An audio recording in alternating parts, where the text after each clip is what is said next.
Hello everyone. Today I am here to discuss the remaining part of sole trading concern. So earlier video we already discussed the meaning of sole trading concern, features of sole trading concern, and advantage of sole trading concern. So remaining part today we are going to discuss. So let's start with the topic, that is disadvantage of sole trading concern. So first disadvantage of sole trading concern is that limited capital. So in the case of sole trading concern, it has a disadvantage of limited capital.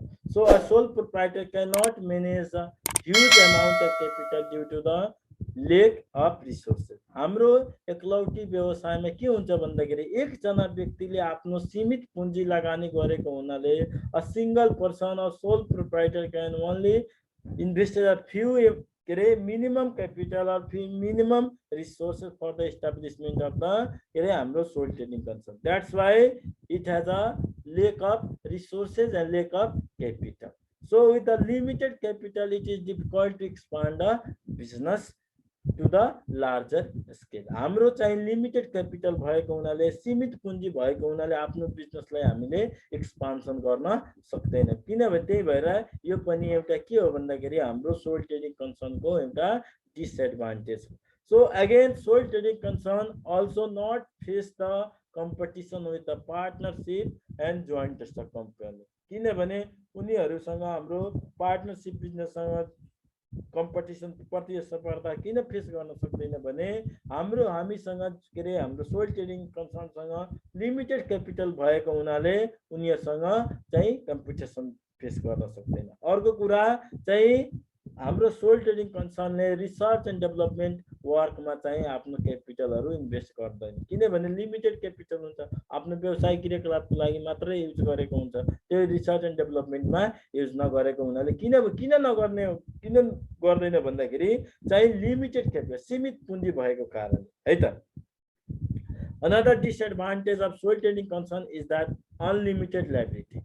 यसमा चाहिँ दायित्व असीमित हुन्छ. किन असीमित दायित्व हुन्छ भन्दाखेरि the liability of sole trading concern may be more than its capital investment. किन more than हुन्छ भन्दाखेरि किनभने sometime for expansion of business, sole trader can borrow the loan from the different bank and financial institution.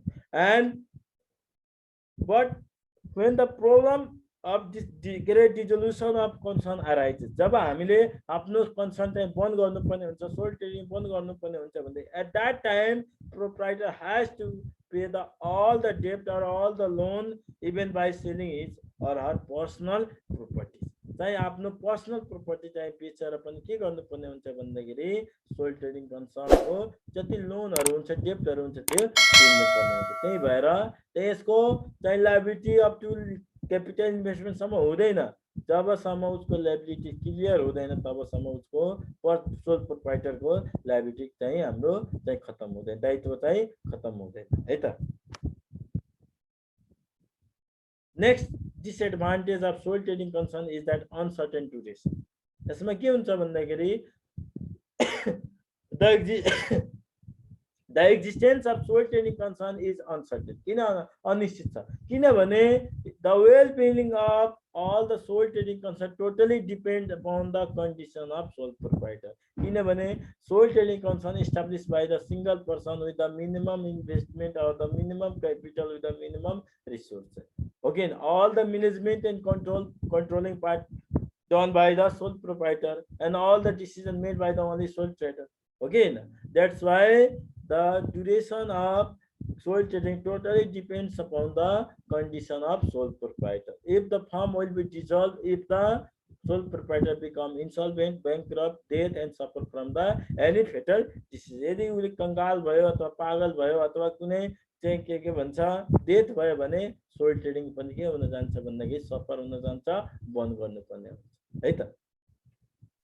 Another फाइदा के छ भने another disadvantage of sole trading concern limited public relation. किनभने एकजना व्यक्ति भएको हुनाले रिलेसन, किनभने उले सबै डिपार्टमेन्टलाई हेरिरहेको हुन्छ, फाइनान्सलाई पनि हेरिरहेको हुन्छ, मार्केटिङलाई पनि हेरिरहेको हुन्छ, ह्युमन रिसोर्सलाई पनि हेरिरहेको हुन्छ.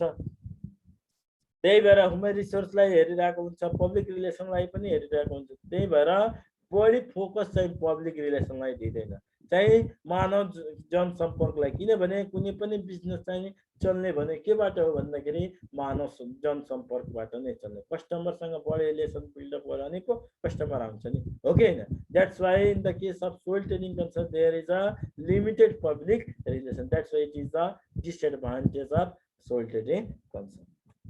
Another disadvantage of soul trading concern is that impractical decision, अव्यावहारिक निर्णय.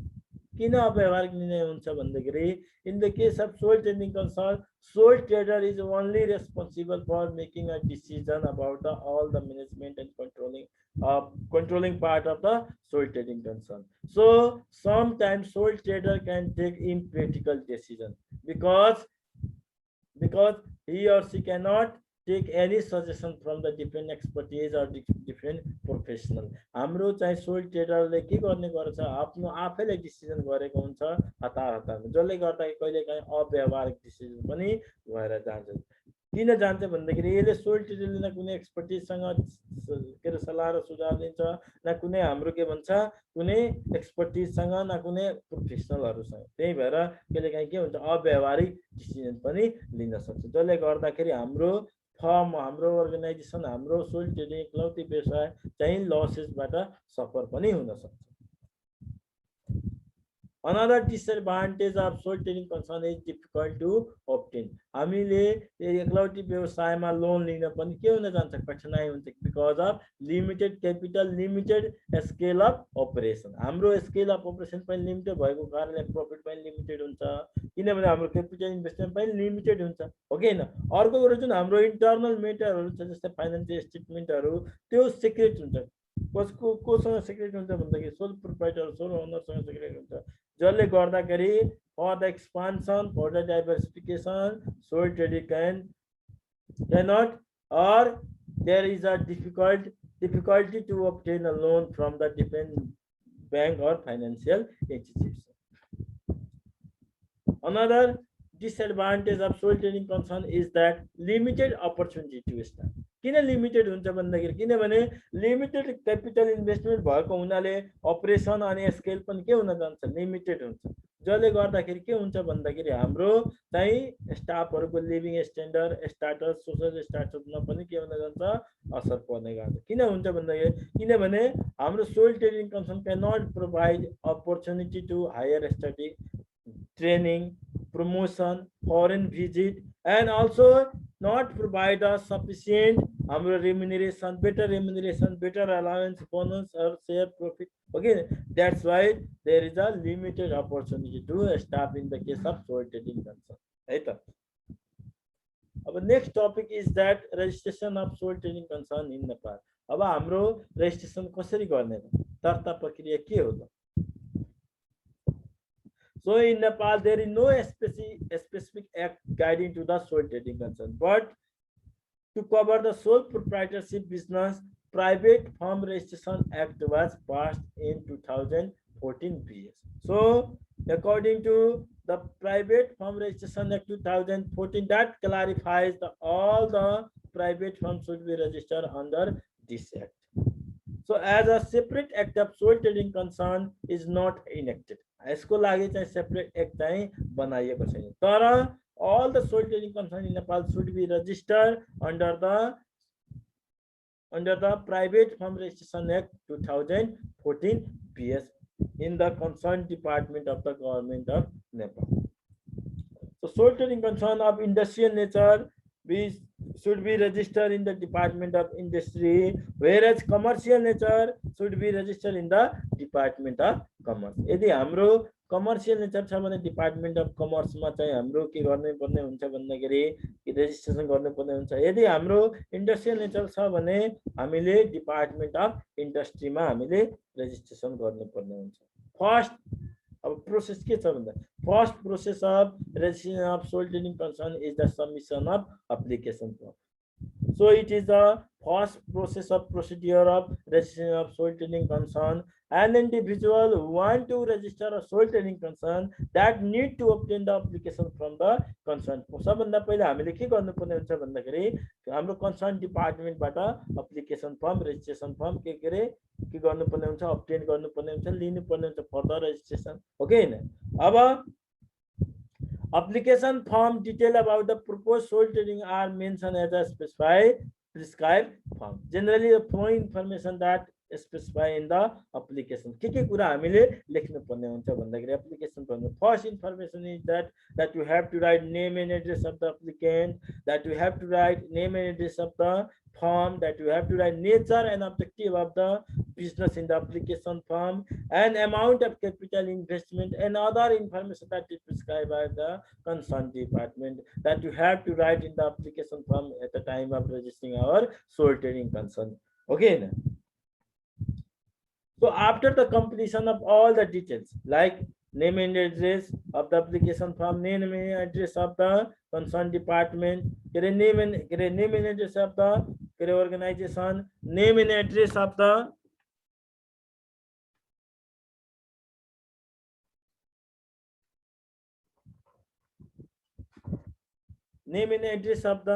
nature and objective of the business, amount of capital investment, any other information is prescribed छ भने त्यो पनि हामीले के गर्नुपर्ने हुन्छ fulfill गर्नुपर्ने हुन्छ. So after the completion of all the details, the application form should be submitted in the concerned department along with application form, other documents such as photocopy of citizenship of applicant and other registration fee that should be submitted. हामीले के गर्नुपर्ने हुन्छ भन्दाखेरि registration fee पनि submit गर्नुपर्ने हुन्छ. So next process is that payment of registration fee. हामीले दर्ता प्रक्रियाको लागि हामी registration दर्ता fee पनि हामी के गर्नुपर्ने हुन्छ तिर्नुपर्ने हुन्छ. So payment of registration fee is another stage of registering our sole trading concern. Generally the amount of registration fee deposited into the bank account of concern department सम्बन्धित शाखाको बैंक अकाउन्टमा बैंक खातामा हामीले रेजिस्ट्रेसन दर्ता शुल्क के गर्नुपर्ने हुन्छ भन्दाखेरि जम्मा गर्नुपर्ने हुन्छ. So the bank deposited voucher submitted in the department with the application form. हामीले एप्लिकेसन फर्म को साथ साथै चाहिँ एप्लिकेन्ट को नागरिकताको फोटोकपी र बैंक डिपोजिटेड भाउचर दुईटा कपी हुन्छ. एउटा बैंकले राख्छ एउटा कस्टमर कपी हुन्छ. सो कस्टमर कपी हामी त्यो एप्लिकेसन फर्म सँग अट्याच गरेर that you have to submit into the department, concerned department, okay, depending upon the nature of business. So the amount of registration fee depend upon the capital investment in the business. मैले अघि नै भने कि हाम्रो registration fee केमा depend हुन्छ according to our capital investment. That's why that you have to write the amount of capital investment in the application form. So this is the slab. According to this slab that you have to pay the registration fee into the concerned department's bank account. So up to, if our capital investment is up to 1 lakh, that you have to pay registration fee of rupees 700. If our capital investment of from 1 lakh 1 rupees to 3 lakh, that you have to pay the registration fee of rupees 2,100. So according to this slab that you have to pay registration fee to the concerned department's bank account.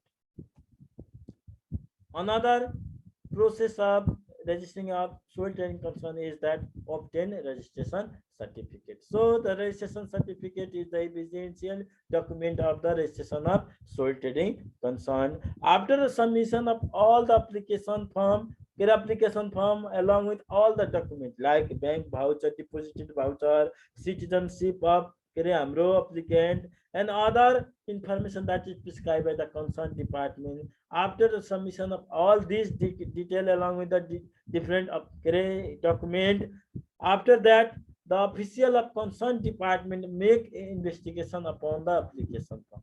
If all the documents submitted or information provided are in the accordance of our requirement of the department or according to the department that is prescribed by the different prescribed in the application form, at that time the bank the official of concerned department make the registration in the books of account of concerned department.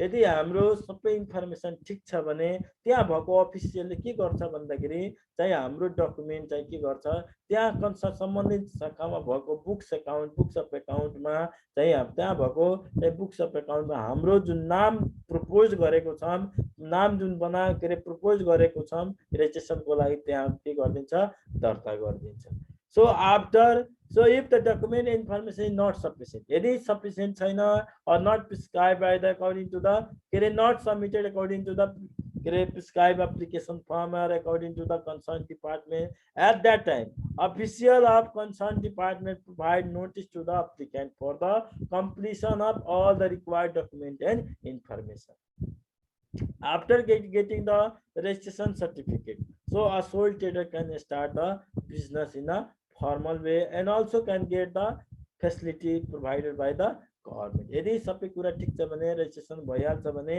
चाहिँ sole trader can also start their business in formal way कानुनी रूपले के गर्न सक्छ आफ्नो business start गर्न सक्छ अनि गभर्नमेन्टबाट पनि दुई सब्सिडीहरू पनि पाउन सक्छ अनदर प्रोसेस अफ अब के छ हाम्रो के छ रिन्युअल अब हाम्रो रिन्युअल पनि गर्नु पर्यो त हो कि हैन so next topic is that renewal of procedure of renewal so sole trading concern should renew the registration within the 35 days of every beginning year of beginning year of every fiscal year हाम्रो हरेक आर्थिक वर्षको 35 days मा चाहिँ के गर्नुपर्ने within 35 days मा हामी के गर्नुपर्ने that you have to renew our sole trading concern for the renewal of the form the application of renewal and necessary fees should be submitted in the concerned department अब renewal को लागि पनि हामी के गर्नुपर्ने छ that you have to take the application from the concerned department depending upon the nature of business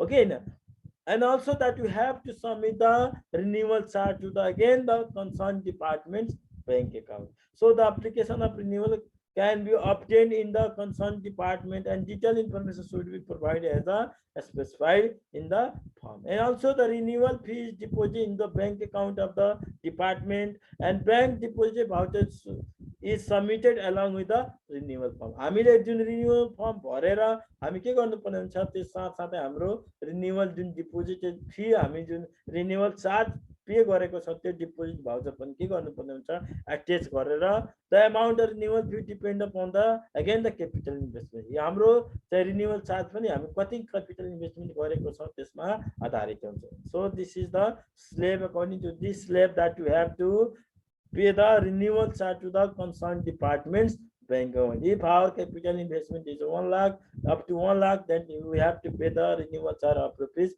100 to the concerned department's bank account. So this is the slab or schedule. According to this schedule or slab that you have to pay renewal charge to the concerned department's bank account. Next topic of this chapter is that impact of non-registration and renewal. अब हामीले बिना registration को बिना renewal को यदि business गरिरहेको छ भने सोल ट्रेडिङ गरिरहेको छ भने त्यसको असरहरू के पर्न जान्छ भन्दाखेरि according to the legal procedure a sole trading concern should be registered within 6 months of its establishment 6 month भित्रमा के गर्नुपर्ने हुन्छ भन्दाखेरि रेजिस्ट्रेसन गराउनु पर्ने हुन्छ as such if concern is not operated without registration in such concerned department even after termination of 6 months the department will penalize of rupees 5 and maximum of rupees 15 यदि 6 month भित्रमा चाहिँ हाम्रो दर्ता भएको छैन भने again the concerned department can penalize of rupees 5 minimum 5 and maximum 50 the additional 10 rupees of added as an extra fine up to 3 times committed offense careless यदि 3 टाइमसम्म केयरलेस गरेको छ भने एक्स्ट्रा 10 रुपैयाँ पनि के गरेको हुन्छ चार्ज गरेको हुन्छ but in case of businessman can committing such mistake fourth time 4 चोटी चाहिँ के हुन्छ भने चौथो चोटी हाम्रो यदि यस्तो मिस्टेक गर्यो भने त्यो नामको कहिले पनि फर्म रेजिस्ट्रेसन हुँदैन है त non registration concern cannot operate business will be derived from the government यदि रेजिस्ट्रेसन भएको छैन भने लिगली चाहिँ त्यो बिजनेस चाहिँ स्थापना गर्न सक्ने अपरेट गर्न सक्दैन अर्को कुरा गभर्नमेन्टबाट जुन फेसिलिटी पाइरहेको हुन्छ त्योले पनि पाउँदैन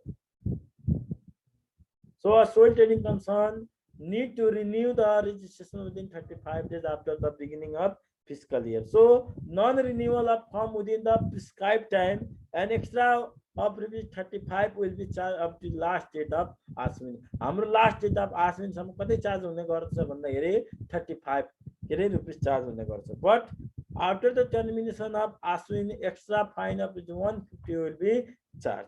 यदि के अरे आश्विन भन्दा बाहिर गयो भने टर्मिनेसन भयो भने हामीले के गर्नुपर्ने हुन्छ भन्दाखेरि एक्स्ट्रा 150 चार्ज पनि के गर्नुपर्ने हुन्छ, तिर्नुपर्ने हुन्छ. Okay, thank you for today or this chapter.